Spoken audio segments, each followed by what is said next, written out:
Okay, so my story sort of, I don't think I've ever said it to this audience. I was at the University of Georgia for 27 or 28 years, and I didn't teach an undergraduate class for the first 17 years. And after that, my dean, or the head of biology, would ask me every single year, why don't you teach intro biology? And I was like, because I don't want to. And this went on for several years until finally, he said, well, we have, I said, give me a good reason. He said, well, half of the students that are teaching, who are taking intro biology for majors are female. And I said, okay. He said, you'll do it? I said, yeah. He said, that's all? I said, I asked you for a good reason. So I did that for a couple of years at Georgia, and I hated it. I absolutely hated teaching intro biology. So then they moved me to teaching honors intro biology, where the students were a lot better, and I still hated it. And what I would notice, this is sort of my motivation for writing this HHMI professor proposal way back in '06, was I would just notice I would leave the teaching the classroom and go up to my research lab, and people were bouncing off the walls, both undergraduates and graduate students. And I said, there's a disconnect here. Something's wrong. And so when this call for proposals came out, I applied. And essentially I'm going to have to change it to the other. Is there anything, Mike, you put on a stretch mode or something? Where's Mike McKibben? Because this happened the other day. I gave a talk in here the other day, and it cuts off the whole top of my presentation. Anyway, I'll keep talking if you could figure that out, because I was never able to figure that out. So what I proposed was to start a class that replicated my research lab. And I think what wasn't mentioned, the two HHMI professors that spoke this morning, Susan and Tracy, are new professors. They're in their first or second year of the program. I think for most of us who have done it for many years, what we find is that many aspects of our program. I can't get it to Okay, don't worry about it. Okay, thank you. Many components of our program fail, just like research. It's exactly the same thing. And I spoke to a couple of people who said to me, their whole program in the first year just crashed and burned, which is, and so really it's a matter of picking yourself up, dusting yourself off and starting all over, just like with research, because it is, you're doing experiments. And so what failed for me was we were focusing on upperclassmen, and we were focusing on non-science majors. And they hated the course. After the first year, it was just a total disaster. And so I was lucky enough to have Peter Bruns, who was the vice president for undergraduate education at HHMI, come visit us. And he just mentioned, he said, do you think you could do this for freshmen?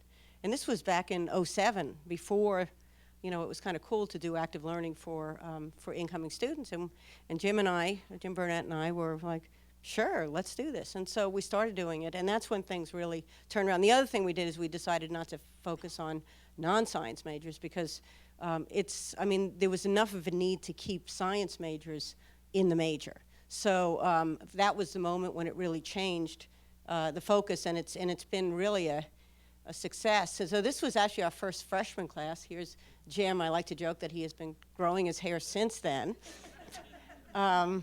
And we had a very small class, but it was just fun. We really, really had a wonderful time. And but the problem at Georgia was that there were a lot of problems.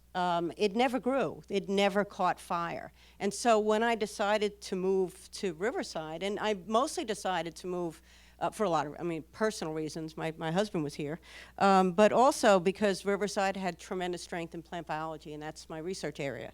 I did not realize that, as I said before, it was such a good fit for my undergraduate program. But because they wanted me very badly as a National Academy member, I was able to ask for a lot of stuff. Because my research lab was essentially in a new building. It was well equipped, so I didn't have to use all the money. They didn't have to spend a lot on me for research, but I made them spend a lot on me for education. And so the first thing was a permanent staff position, and that is the position that Jim is in and has been since the day we both arrived. Then a commitment that the students would be recruited from freshman learning communities. I think I want to read it off of here so I can look at people. And Mike has already told you about that. So there's a ready-made pipeline for students to come in cohorts of 24. The other was actually really, really important. What we found at Georgia was that when, in their first year or their first 2 years, students do not have a lot of room in their schedule. And so what we were offering was an extra course. And really, the advisors we would start with a full load, and all of a sudden we'd get in and half the room was empty because at the last minute the advisors had sort of pulled the students out of the class. So to have a commitment that this would be essentially an alternative to the traditional intro biology lab, the first quarter of it, but again, it's just the first quarter. And the commitment was also the space that you saw. The first floor of the university lab building, and $500,000 for renovation. So, I think I'll talk to you later about other commitments that were made. But what is the Dynamic Genome course? As I said, it's an alternative to intro biology lab, replicates a genomics research lab. Learning communities take it, and just like students, there's a control group. It's the same thing for our program, because we have learning communities that are assigned to the traditional intro biology and learning communities that are assigned to our dynamic genome. So we have a control, and you'll see some assessment near the end about that. What is the course? The course it's twice as long as twice as many hours as the other traditional biology class. So it's 2 3-hour labs per week, much like Tracy's course. We have, of the 10-week quarter, we have 5 weeks of training, and this is common to all of the sections of the dynamic genome. The staff takes care of this. There's modules where the students learn both computational and wet lab skills. The second 5 weeks is where a faculty member sort of has ownership of a particular section, and they bring their research organism and a research question to that section. Okay, so I think I mentioned before that part of my startup was $500,000 that the dean's office was going to pay. Well, deans don't like to pay for anything, so luckily they have to pay it unless they can find somebody else to pay for it. And in my case, my dean found the perfect donor. And this is something that hasn't really been mentioned so far, and that's the role of development. And I think something that our various development offices are just starting to pay attention to now. I know at some places, like UCLA, I think because of the basketball coach or whatever years ago, they had many, many scholarships for graduate students.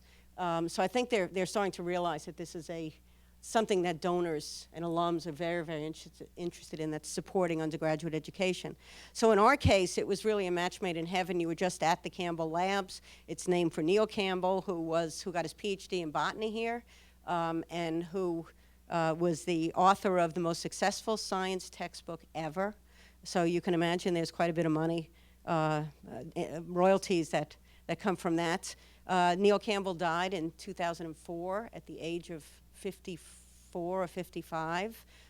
His widow, Rochelle, and the Campbell Foundation initially donated, they donated essentially $1 million or $900,000 to renovate the entire floor, and they just came back with $1.5 million to endow a chair, and I'm the first person to sit in that, again with the proceeds of the chair going to the Campbell program, the Dynamic Genome program. So you saw the first floor, so I don't have to tell you a whole lot about it.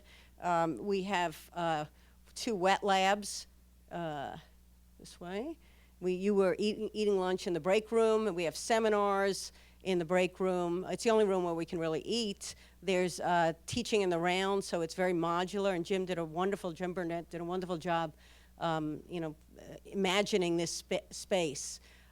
We have lots of workshops. It's a wonderful place to have workshops, especially Summer Teaching Institute.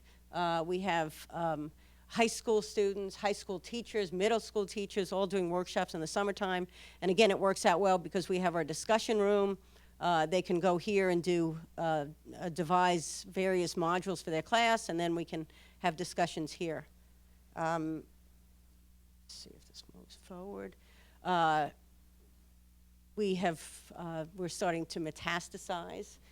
We have moved upstairs. They recently gave the program about 60% of the second floor. So what's going to be built within weeks, we hope, is a third wet lab, so we'll be able to have 3 sections at once, simultaneously.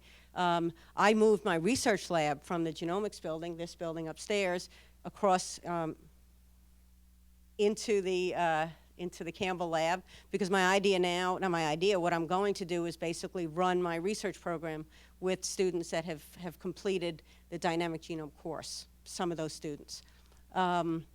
And we managed, the hardest part was getting this conference room, which recently we were assigned, which is very nice. Okay, we've had important people, and I don't have to introduce this person to any of you in this room. Jan Napolitano spent about an hour here. And what she was very happy about was, I think at the time, Jerry Brown was really pushing online education and how, you know, the UCs really can't be another Stanford or anything like that. And she was very impressed to see that you know, what we thought was that, sure, you can have online education, but not when students are beginning. When they're interested and more committed, that works, but not. And she was very happy. And I've heard from other people that she's talked about this experience several times. So, what am I going to say here? The HHMI professor grant was not renewed, mainly because I was moving here, but fortunately, we were able, as Mike talked about before, to get a research universities grant, and that's what's funding the initiatives that I'm going to talk about I think right now. Not sure what's next. Okay, so one of the things we're doing is we're continuing to expand the program, the number of sections. So we're over here now. This year, this academic year, we're starting with 18 sections, 6 per quarter. We're going to expand up to 24, hopefully even more than that sooner. We're going to hopefully interact with close to 450 students this year. And we're going to have 18 undergraduate laboratory assistants, which I'll just talk about briefly because you've heard a lot about them so far. 1 for each section.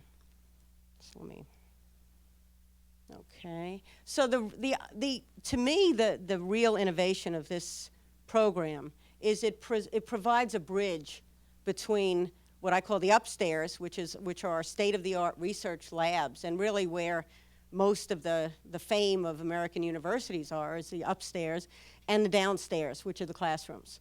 And so what's this?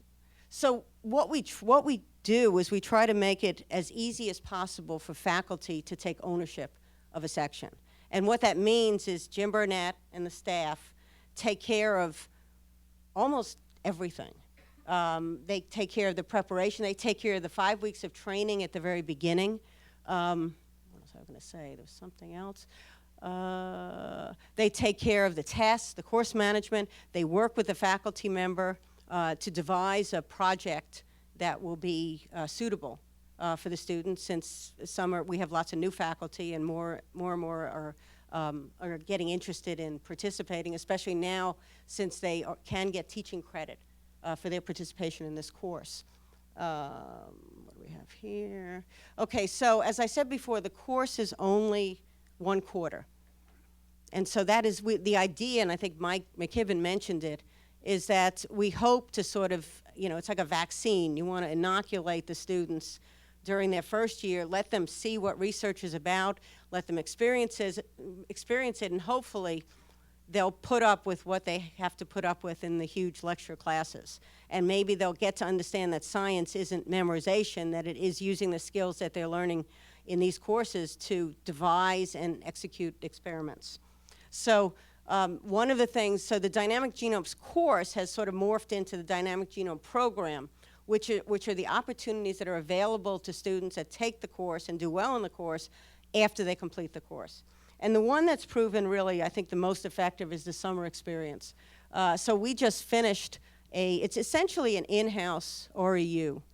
So we're up to about 27 full stipends that we have for our students. 10 are from the HHMI program, 10 are matching from the university, and then we have 7 or 8 that come from other grants, and this year it was a USDA Hispanic Serving Institution grant. And we've also had community college students that participate in this, so they're part of the summer experience. In addition to a research project, and so we keep about half of these students, of the 27 students. The other half we put into labs around the campus. But the students then come together for various group projects. One of them is we have a partnership with the Keck Graduate Institute, where my husband happens to be president at the Claremont colleges, and they are focused on training master's level students for the biotech industry.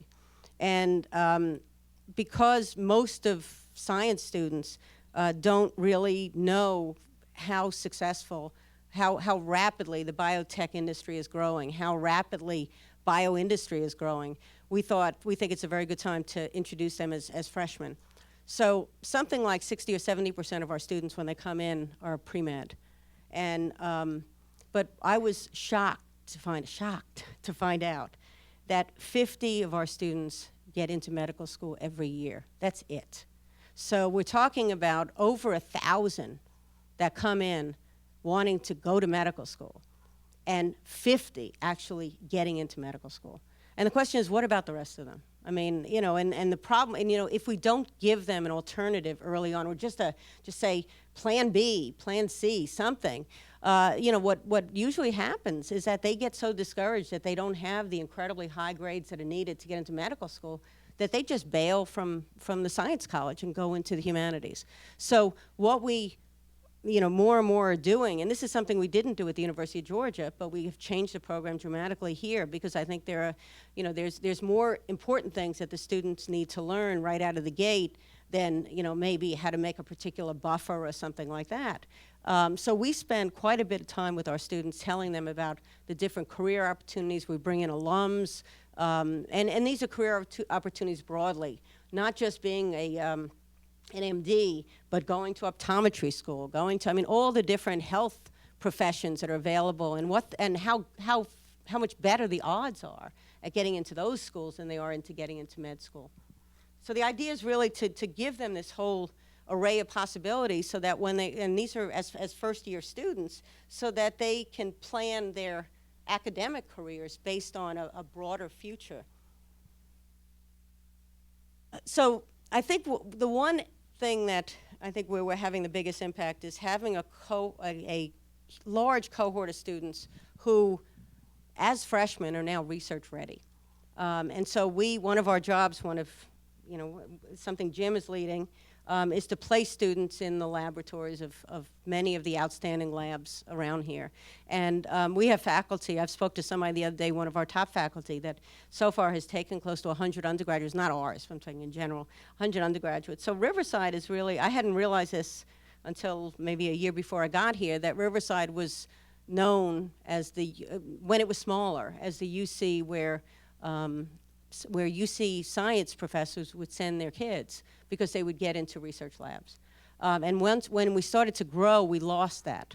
And so the idea now is to try to bring that back by making all of these having all of these opportunities for students, and more and more and more. I mean, it's a very large percentage now of the students that finish go into research labs, because as I said, our course is just 1 quarter.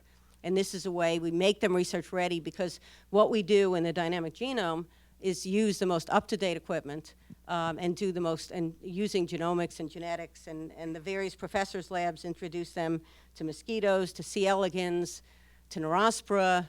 I'm forgetting a lot, but that's okay. Drosophila. Okay, what do we have here? Undergraduate laboratory assistants. We've talked about this. As Mike was saying, spectacularly successful. So this is part of our HHMI grant. If a student graduates dynamic genome and does well, and they're interested, we bring them back as juniors or seniors, and it's great because we get to see them again. They either take it for credit or they're paid. Most of our students are paid hourly wage, because our students do need the money, the vast majority of them. What do we have here? There's a dynamic genome outreach group where our students participate in workshops all over the area. They attend science fairs, Alex, who just left probably for a phone call, is just to see big Alex with a second grader. I have a couple of pictures of that. It's just fantastic. He just melts with these kids. And also, as I said, we host numerous events, barcoding for prospective transfers from community colleges, large barcoding where they take samples of fish and look to see, are they really what they bought? Is the species really what they thought it was? And Alex and Jim follow up with the DNA sequencing with these students. So assessment, as we said, we're looking at our main criteria: outcomes of persistence in STEM, involvement in undergraduate research, time to graduation, value of each intervention.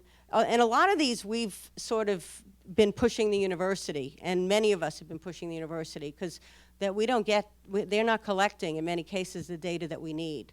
So, in terms of, trying to see what else, one of the major outcomes which I think most universities are not collecting is where do students go after they graduate, which is a tough one. And it's something that I think the federal government is now demanding that colleges figure out how to do that.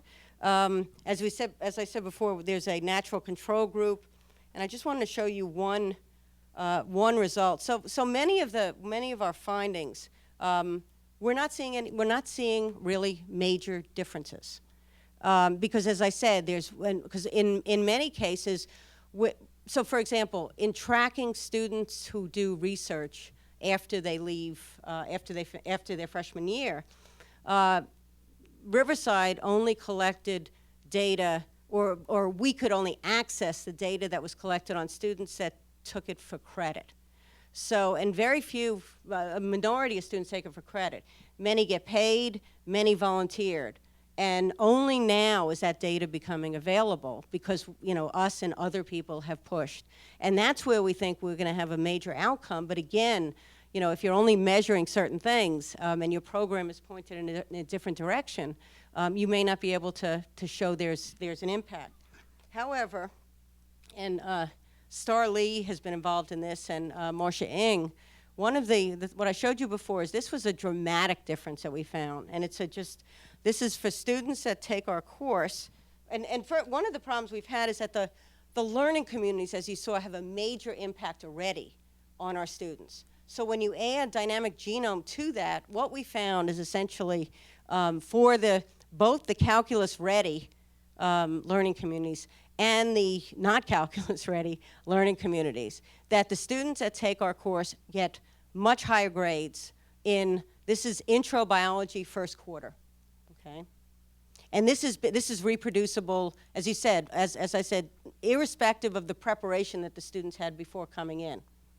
However, it doesn't last. So if we look at the second quarter of intro biology, what you see is that there's a slight effect. Actually, by the third quarter, I think I have that next, it's all gone, okay? The effect is gone. And so what we think is going on, again, look at the data and we don't, is that the first quarter, obviously we're covering similar material as they're learning in class. And we're teaching them the material conceptually. So they have a much deeper understanding. When they get to the second and third quarters of intro biology, it's totally different material. It's organismal. It's mostly, multiple choice. So the critical thinking skills that they're learning in our course are not being tested after that. So it really is memorization. And so I think you've already heard that we think. I mean, it's easy to sort of blame somebody else, but it makes sense. I mean, it really makes sense that if you train somebody or you teach somebody to think a certain way, they'll perform well if they're given similar tasks. But if you go back to sort of just memorization, which is what a lot of multiple choice tests are, I think you'll lose the advantage. But that's just a hypothesis. So, I think this was, this was the next year. So it's held up for every single year. The previous was fall 2014, this is fall 2015. The students just really, really, really do well in their lecture class. So this is just to show the, we had a symposium recently to celebrate the new chair that I'm sitting in. And the main point being, first of all, I'm incredibly grateful to Rochelle Campbell, who is, my husband is president of an institute, works a lot with donors. And he's very envious that I have this relationship with this person, because she has just been, and UCR had the relationship with Rochelle Campbell. Just really an exceptional and generous person. So I think I will stop there and take questions.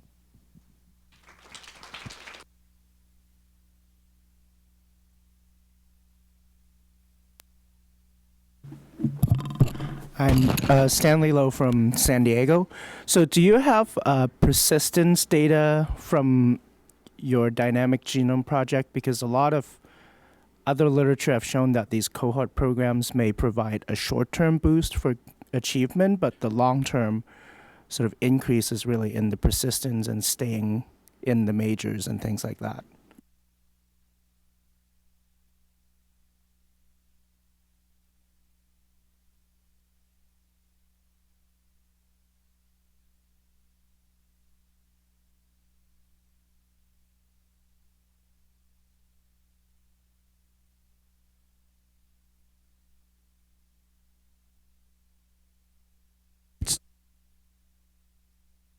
So I was saying that there may be other benefits other than the grades. So the grades normalize out after a quarter, but there may be other benefits to the dynamic genome project that, are not captured by the grade achievement.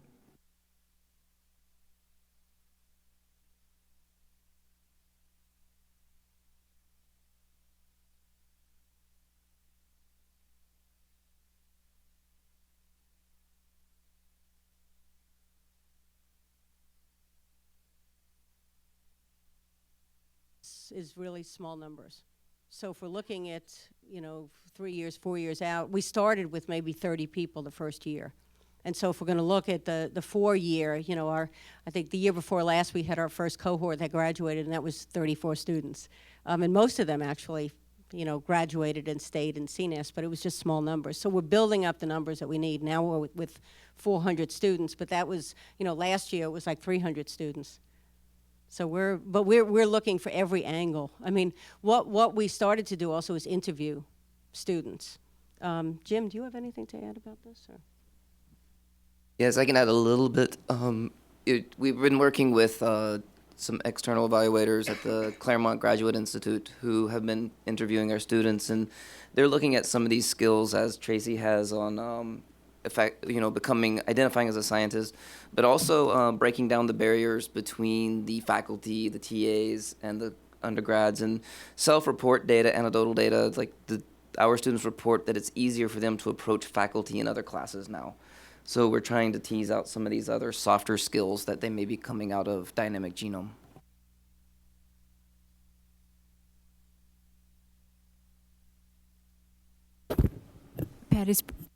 Patty Springer, UCR. So have you looked at grades in biochemistry in the next year? Not yet, because again, the small numbers. So this 2015 cohort should be taking those classes now, and so hopefully we'll see a difference.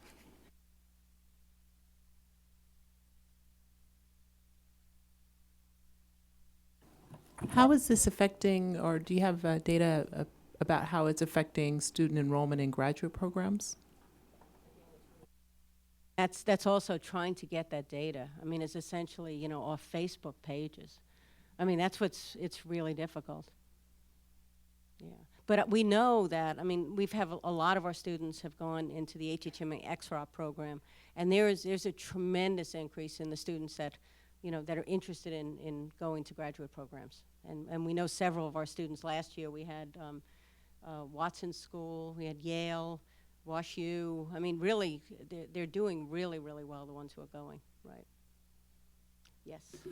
Does it matter, you address this in one way and I'm wanting to get it in a different way. Does it matter which quarter the students take it in terms of persistence, where it might go, And what I'm getting at is you talked about the problem being that there's a disconnect between sort of the material covered in the dynamic genome and what they're getting in lecture. So that's one problem. But can it also be that you really need to get them the first quarter? Can that have the most profound effect? See, the calculus ready are the first quarter, because the ones who aren't calculus ready have to take other courses before they could take calculus, and so they take it later in the year. All the calculus ready students take it first quarter. Pretty much, yeah. All students who take DG are calculus ready. In the fall quarter, right. Okay. And so we have actually found that the calculus ready students, in terms of the impacts that we can measure, I mean, just in general, the calculus ready students don't need a whole lot of extra activities, I would say. That it's the students in the middle that really benefit from the extra activities. So with the bolus of students that are coming this year, we are considering not having sections for the calculus ready, but in fact waiting to the sophomore year for the students that were not calculus ready, because we now have a huge increase in the non-calculus ready students with the increase in enrollment in CNAS. So we're thinking of just totally abandoning the calculus ready cohort, and next year, instead of taking freshmen, take the sophomores that weren't calculus ready, that aren't starting biology till their second year. Because we want, I mean, it is twice as long, it's more resources, and we want to put those resources where we think we could have the most bang for the buck. And since the bang here is persistence, we're particularly interested in keeping the students that could go either way. So do you think it matters what quarter they take it in the first, say, 4 or 5 quarters in terms of persistence? No, I don't Really, think so even sort of second quarter sophomore year, but I it's going to have think the same. compared to their cohort. So what I'm saying is if you know, so the first quarter is the calculus ready. So it's not a matter of the quarter they take it, it's a matter of the learning communities that they're in and their level of preparation. That's what changes as the year goes on. And I do think that we're having more impact on the students that are not calculus ready than the ones that are calculus ready. Okay, and then another question is, do you worry at all about putting students in groups based on their capabilities? So you're sort of, in a way, Mike is the one who puts them in the groups, so. I'm not sure I understand your question. You're sort of sorting students out by aptitude, I guess. By their math preparation, yes. Yeah, but that's not the reason we're sorting them out. Not the reason, Yeah. but is there a concern that leaves that has an impact on the students' sense of belonging or something like that, or they feel labeled in some way? No, of course that's a problem anyway, because if they're not calculus ready, they're not calculus ready. But in terms of building the community, is that a concern? Well, they get the same benefits in the same community building, whether they're calculus ready or not. Except they're with a different group of students. Yeah, but they're with groups of students that they're in the same classes with and feel more of a bond to. You're right. They might feel that, maybe they feel like they're losers because they're not calculus ready, but they're bonding with the students in a similar situation. So. Isn't it good to have peers around who are high performers next to you if you're not a high performer? I mean, isn't it? Yeah, so that's why it's not good? Right, Mike can address this better, but if you're calculus ready, you're going to be in Math 9A and a chemistry class, whereas if you're not calculus ready, you're in a different math class altogether and a different chemistry class altogether. Yeah, I understand, but in terms of building a sense of community and feeling like you're part of a common community. So they will see students who are excelling in terms of meeting the near peers. So they meet near peers in the advising session with the advisor, and they meet near peers in their research exposure. So they might be students not ready for calculus in the fall, but they're interacting with near peers who did start out calculus ready in the fall. So there are catalysts there. The other thing we do is we originally didn't include the honors students in these programs, and the honors program decided they wanted the honors students to be in our learning communities, so they're kind of seated in the learning communities as a catalyst too. So it's not like they're missing an opportunity to see a peer who's higher achieving than they are and getting some inspiration from that. if I'm understanding your question. The honors students aren't mixed in with the students who are they were not pre-calculus. Yeah, we ready? do have they? pre-calculus honor students. It's just a GPA requirement to go into honors. Comes from, I think the community is taking courses together. So, you know, if they have different courses, then it's not the same basis for the community, I would say. Yes. Erin Sanders from UCLA. Can you hear me okay? I actually want to speak to that point because I think that's important depending on the demographic of the school that you're coming from, because I can tell you if we did that at UCLA, we have an overrepresentation of underrepresented minorities in our pre-calculus course, and having, you know, senior talk before and talked, you know, to others on campus, one of the concerns is the stigmatization of students based on that cohort model in math. So I think it's a really great idea. I think you do have to be sensitive to the demographics that are in the classroom so that you are not setting yourself up for the stigmatization and stereotype threat and other issues that can come along with it. I think UC Riverside is a unique composition, and it works really, really well for this. I'm not sure that would translate to other campuses as easily. I think that's a good point. Yes. Paul. Yeah, I have sort of a related question because maybe I just didn't understand the design, but when they go into the dynamic genome, do they go in as the same learning community cohort? Yeah. So you convince 24 kids to go as a group. What? They're assigned. They're assigned?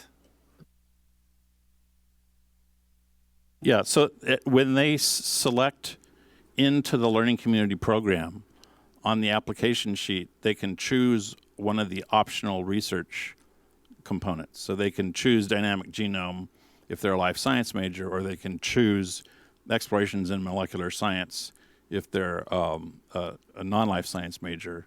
We also have a sustainability option, which is not research-based, which is more seminar-based, and they can choose that option.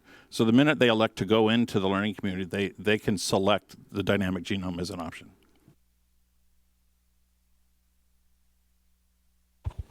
So I want to go back to that idea of stigma and not calculus ready. The students that I choose at Berkeley to be in the biology scholars program, most of them, 80% of them, are not calculus ready, and they're not general chemistry ready. And rather than stigmatizing them, we talk about starting points, that they have a different starting point, and the goal is excellence. And so even within a competitive environment, even with a highly selective environment as Berkeley, these students succeed, but it's a matter of framing and what messages they get from advisors, from instructors, and so on and so forth. And I think that's really, really important. It is about excellence and having a personalized, individualized plan to reach that point of excellence. And so if it means starting with pre-calculus and pre-chemistry, then that's to their advantage. They want to be successful. And these students, most of them are first generation low income, and so there's a lot riding on their success. I think the near peers also help a lot in that, because they're talking to near peers who also would have started out in pre-calculus, and if I can do it, you can do it, is the message they get. So the approach on excellence, no matter where you're starting, is good. And so I'd be careful about arguing about the uniqueness of UC Riverside and the fact that this can happen at Riverside and maybe not elsewhere. I think it is a matter of framing and what messages we give to students about starting point.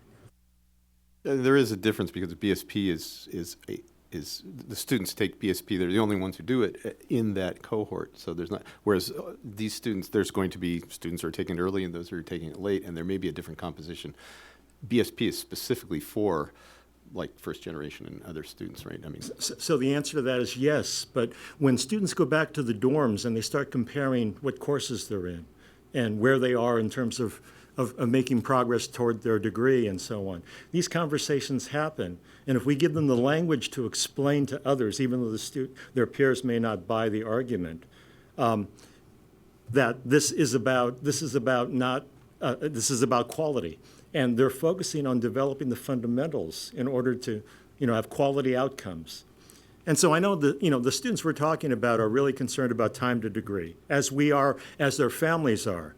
But if it takes longer, but they're doing really, really well because they've had this different starting point, they may delay research, they may delay taking this, to participate in your course and so on. But as long as they do well and finish strong, then all their options are open when they graduate. So I'm not, it is different. It is different, and I grant that. But I think that the messages that students are getting from their peers and it is important that we message this correctly, not to underplay, but to cast a different sort of frame on their reality. And I would also say that, how can I say this? No, it's gone. Right. That, to me, the differences for most students is their preparation. And that preparation, I mean, there are some really horrible schools here. And there are students that are outstanding. And so I don't even think, I mean, many of the students that are part of our program, rise right to the top by their second year. I mean, they're going into HHMI XROP programs. I mean, all of our XROP students going into HHMI investigator labs as they're rising juniors. I mean, and these are students that, whether they're community college, whatever, the word that we get back from all of the trainees is your students are amazing. And they take them back the second year. So I think that many of them will finish in 4 years, and many of them are finishing in 4 years. And it's just that, I think if we all went to shitty schools, we'd all look pretty bad when we start college. And that's how I see it. I mean, the schools in this area, and I mean, that's the legacy that this generation has to face is a withdrawal of money from public education, from K through 12. And I just look at most of these students, and I mean, they all, to me, have the same potential when they come in, whether they're calculus ready or not. And I think that some of them move very, very quickly through it once given the opportunity. But if we start them at a place where they're going to drown, they're going to drown. I mean, that's the way I see it. And this way, and especially I think what's important is the individual attention they get. They're not in a class with 300 or 400 people. We can see, Jim and the staff monitor the students. We can see the ones who have problems, because of outside issues. I mean, there's so many family problems. I mean, the things these students are held back by, when mom says, you got to come home for the week because, of something. I mean, I've learned a lot, over the last 5 or 6 years. I mean, University of Georgia was 80% Caucasian, and things are very different, not just here, but in all of California and in all of the UCs. And I honestly think that what we're experiencing at Riverside is going to be experienced throughout the UCs, and that the preparation is going to go down just because of the money going into public education. And I think, yeah. Okay.